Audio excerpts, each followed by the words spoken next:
Le Seigneur soit avec vous.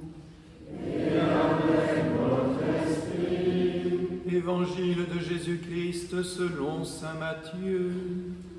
Gloire à toi, Seigneur. En ce temps-là, Jésus disait à ses disciples cette parabole. Le royaume des cieux sera comparable à 10 jeunes filles invitées à des noces, qui prirent leurs lampes pour sortir à la rencontre de l'époux. 5 d'entre elles étaient insouciantes et 5 étaient prévoyantes. Les insouciantes avaient pris leurs lampes sans emporter d'huile, tandis que les prévoyantes avaient pris avec leurs lampes des flacons d'huile. Comme l'époux tardait, elles s'assoupirent toutes et s'endormirent. Au milieu de la nuit, il y eut un cri. Voici l'époux, sortez à sa rencontre. Alors toutes les jeunes filles se réveillèrent et se mirent à préparer leurs lampes. Les insouciantes demandèrent aux prévoyantes, « Donnez-nous de votre huile, car nos lampes s'éteignent. » Mais les prévoyantes leur répondirent, « Jamais cela ne suffira pour nous et pour vous. Allez plutôt chez les marchands, vous en achetez. » Pendant que les insouciantes allaient en acheter, l'époux arriva. Celles qui étaient prêtes entrèrent avec lui dans la salle des noces et la porte fut fermée. Plus tard, les autres jeunes filles arrivèrent à leur tour et dirent « Seigneur, Seigneur, ouvre-nous » Mais il leur répondit « Amen, je vous le dis, je ne vous connais pas. Veillez donc, car vous ne savez ni le jour ni l'heure. » Acclamons la parole de Dieu. Louange à toi, Seigneur Jésus.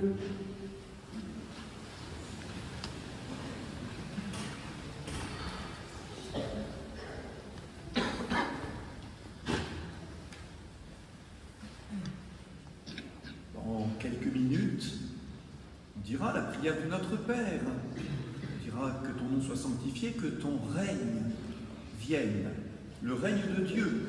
Et bien c'est de cela dont parle Jésus. Quand il parle du royaume, c'est le même mot que règne.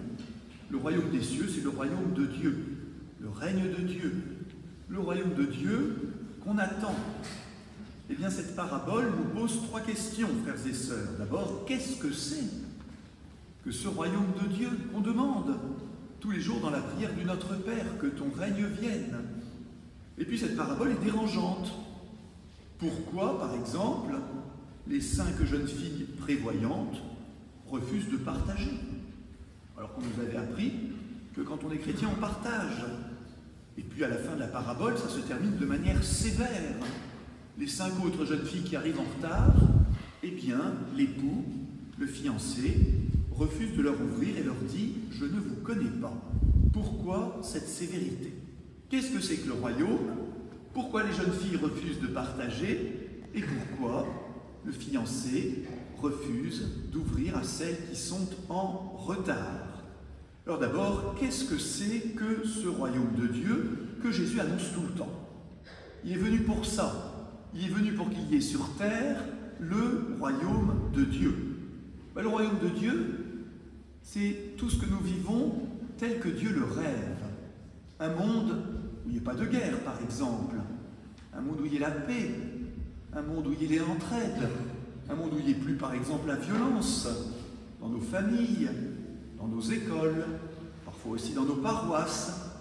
Voilà, c'est ça le rêve de Dieu. Le royaume de Dieu, c'est que tout ce qu'on puisse vivre sur terre soit selon la volonté de Dieu. Alors à quoi ressemble ce royaume? Eh bien, Jésus utilise une parabole. Parabole, vous le savez, il avait appris au catéchisme. C'est une histoire que Jésus invente pour nous faire réfléchir à des choses profondes. Eh bien, Jésus nous donne une comparaison étonnante. Il dit que le royaume de Dieu ressemble à 10 jeunes filles, à 10 adolescentes, invitées à des noces, à un mariage. Et on leur a donné une mission spéciale. Leur mission, c'est d'attendre le moment où le fiancé va arriver, pour qu'il soit accueilli, un peu comme une sorte de haie d'honneur. Il n'arrive pas comme ça tout seul dans la nuit. Alors elles veillent, et dès qu'il arrivera, elles se précipiteront dehors pour l'accueillir au nom des autres invités. Donc c'est un honneur qui leur est fait d'attendre, de veiller l'arrivée de l'époux, du fiancé, qui est l'image, on pourrait dire aussi, de Jésus lui-même. Et c'est notre honneur à nous, chrétiens, eh bien, de veiller, de nous tenir prêts pour accueillir Jésus à son retour. Et notre attente active, eh bien, elle construit aussi le royaume de Dieu que Jésus annonce. Alors, voyez, le royaume de Dieu, c'est nous. Nous attendant la venue de Jésus. C'est-à-dire que le royaume de Dieu, ce n'est pas juste Dieu qui va agir tout seul. Le royaume de Dieu a besoin que nous soyons ensemble vigilants, actifs, qu'on coopère à l'œuvre de Dieu. Parfois on dit, mais qu'est-ce que Dieu fait? Qu'est-ce qu'il fait? Pourquoi il n'empêche pas les guerres?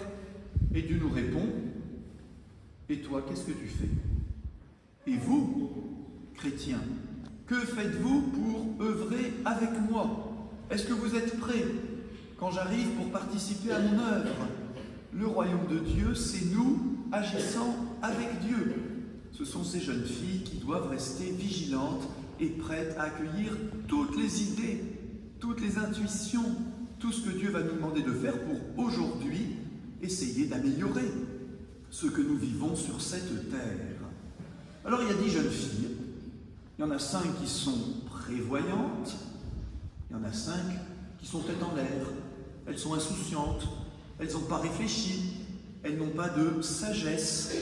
Et les 5 prévoyantes ont leur lampe à huile avec de l'huile. Et les autres, elles ont pris leur lampe à l'huile, mais c'est ballot. Elles n'ont pas pris d'huile. Et alors, elles s'endorment, elles s'assoupissent. Tout d'un coup, une voix retentit. C'est le moment, réveillez-vous, il arrive. Donc les prévoyantes, elles peuvent allumer leur lampe. Et les autres ne le peuvent pas. Prêtez-nous de votre huile. Ben non. Ça ne suffira pas à vous et à nous. Supposons que les lampes à l'huile soient remplacées par des téléphones portables avec la petite lumière. Il y en a qui n'ont pas pris leur chargeur. Les autres ont pris leur chargeur, les prévoyantes. Elles ont laissé leur portable chargé. Quand elles se réveillent, le portable, il est chargé. Et celles qui ne sont pas prévoyantes, les insouciantes, elles disent « Prête-moi de ta batterie ». Mais ça ne se partage pas, la batterie d'un portable. On ne peut pas la couper en deux. Il y a des choses dans la vie, en fait, ça ne se partage pas. Cette huile ne se partage pas. Elle est personnelle. C'est à toi d'en constituer une réserve. Alors de quoi cette huile mystérieuse est-elle le signe dans notre vie chrétienne? Et cette huile, ça rappelle aussi des gestes. Le jour du baptême, le prêtre a tracé sur notre front avec l'huile sainte le signe de la croix.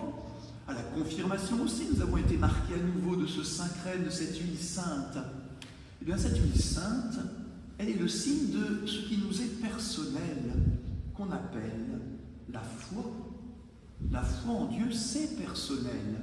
La confiance en Dieu, c'est moi qui la construis, qui la développe. Et ça ne se partage pas. Comment ça ne se partage pas? Ben, je ne peux pas croire à ta place. Je ne peux pas prendre la moitié de ma foi et la mettre dans ton cœur et faire que tu sois croyant sans que tu aies envie, toi, d'être croyant. Pourtant, on aimerait bien. Il y a des parents qui aimeraient bien couper leur foi en deux et en donner à leur enfant. Peut-être aussi des enfants qui aimeraient bien couper leur foi en deux et en donner à l'un de leurs parents qui n'est pas croyant, et ainsi de suite. Mais non, la foi c'est personnel. On peut en témoigner, on ne peut pas la couper en deux. Et donc ces jeunes filles insouciantes, ben, elles n'ont rien fait pour développer leur foi. Elles sont juste restées comme ça, passives. Elles sont dans l'église, elles vont au caté, mais elles n'ont pas travaillé, elles n'ont pas réfléchi, elles n'ont pas fait grandir en elles leur foi. Et quand il faut se réveiller, ben, elles n'ont pas de lumière. Elles n'ont pas de foi en elles. Voilà, frères et sœurs, est-ce que nous faisons aussi des efforts? Est-ce que nous sommes sages et prévoyants pour faire en nous grandir la foi reçue? Comment? Ben, par tous les moyens que nous donne Dieu. Par les prières, par l'écoute de la parole de Dieu, en étant attentif au catéchisme, en participant au sacrement, et puis surtout en restant éveillé, vigilant, en particulier par la prière quotidienne qui nous maintient éveillés pour que quand Dieu s'approche, eh bien, on soit attentif et qu'on ne soit pas là à dire « Ah ben flûte, je n'ai pas d'huile dans ma lampe. » Alors voilà, les jeunes filles prévoyantes, eh bien, elles se mettent debout, elles allument leur lampe et elles sont prêtes à accueillir l'époux, le fiancé qui vient, qui est l'image de Jésus. Et puis les autres, ben voilà, elles sont allées chez les marchands. Alors elles reviennent plus tard. Elles frappent à la porte. « Seigneur, Seigneur, on est là, ouvre-nous. » Et dans la parabole, l'époux répond « Je ne vous connais pas. Je ne sais pas qui vous êtes. Vous n'étiez pas prête au moment où il fallait être prête. » Bah, vous savez, frères et sœurs, il y a des fois, des retards sont fatals. Hein. Si vous avez rendez-vous à 10h30 pour prendre le train, si vous arrivez à 32, vous pouvez toujours tambouriner à la porte du contrôleur, c'est trop tard. Le train est parti. Alors qu'est-ce que c'est que, dans cette vie chrétienne, ces choses qu'il faut faire maintenant et pas plus tard? Mes frères et sœurs, c'est justement tout l'enjeu de cette parabole. C'est de ne pas être en retard, de ne pas dire demain, je ferai ce que Dieu me demande aujourd'hui. Demain, c'est trop tard. C'est aujourd'hui. C'est aujourd'hui qu'il faut œuvrer pour la paix. C'est aujourd'hui qu'il faut œuvrer, chacun à son échelle, pour éviter des catastrophes écologiques plus tard. C'est aujourd'hui qu'il faut œuvrer pour développer en nous notre foi et pas plus tard, plus tard, plus tard. De plus tard en plus tard, nous fermons nous-mêmes la porte de la foi. Et le Seigneur ne fera que dire ce que nous-mêmes, par notre négligence, par notre mauvaise insouciance, nous n'avons pas fait. Alors c'est sévère. Attention, attention.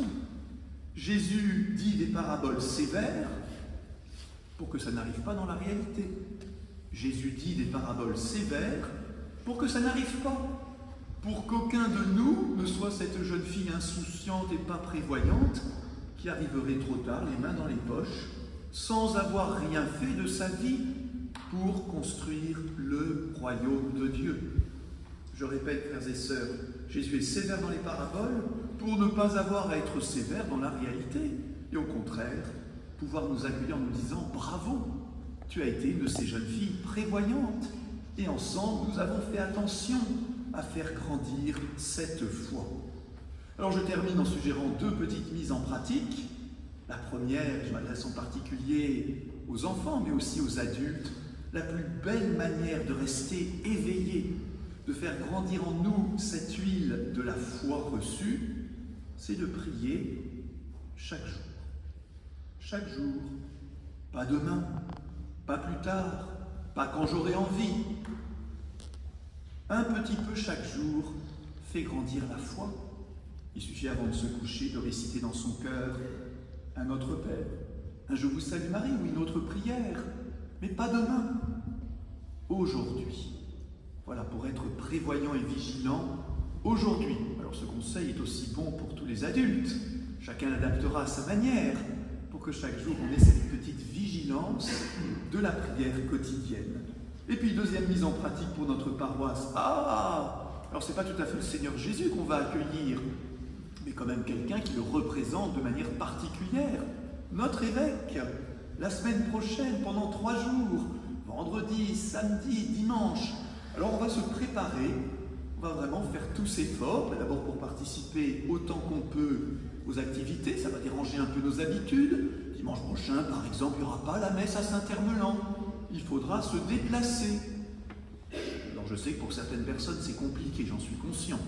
Mais pour beaucoup, on peut se déplacer pour aller à la messe unique rassemblant tous nos clochers qui aura lieu à la Pentecôte. C'est aussi notre manière d'être vigilant. Et puis répondre aussi aux invitations de l'évêque au temps fort pour recevoir de lui ce qu'il veut nous transmettre de la part du Seigneur Jésus, c'est-à-dire un encouragement pour progresser dans la foi. Alors l'évêque n'est pas Jésus, je suis d'accord, mais voilà, une petite mise en application de cette parabole, de bien nous préparer, de faire tout ce qu'on peut, en mettant bien de l'huile dans nos lampes, pour faire un bel accueil à notre évêque, et ainsi ensemble nous rendre vigilants, attentifs à ce royaume de Dieu, où Dieu nous demande d'y participer chaque jour. Amen.